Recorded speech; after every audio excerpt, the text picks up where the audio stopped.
Чего ты хочешь? Ты уже использовал все возможности, которые дало тебе сегодня правосудие. Зачем ты пришел к нам? И многие бы повесили ярлык.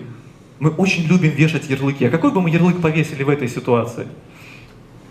Ну, скорее всего, жалобщик, скандалист. Как в поликлиниках обычно говорят, что хочется пообщаться с другими людьми. Оказалось, нет. Мы готовим профессионалов, и студенты продолжают задавать вопросы. А какая ваша истинная цель? И оказалось, что в течение года, когда человек ходил по судам, когда он искал правду, она не лежала на поверхности сейчас для нас.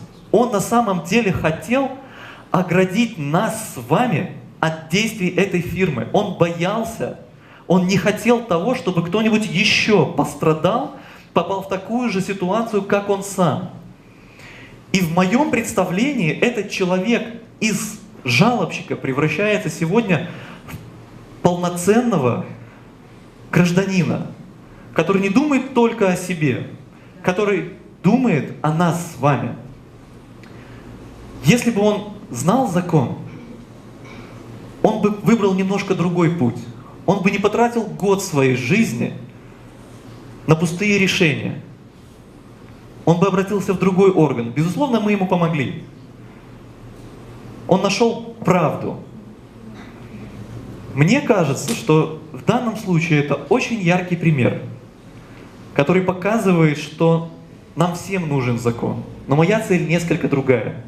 Моя цель, вот в чем я неправильный юрист. Я не хочу стоять рядом с вами и давать вам консультацию. Я хочу, чтобы в каждом из вас начал расти, пускай маленький, но уверенный в себе юрист.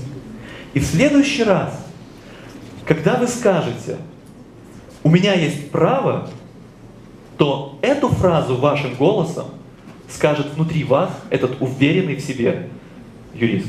Спасибо.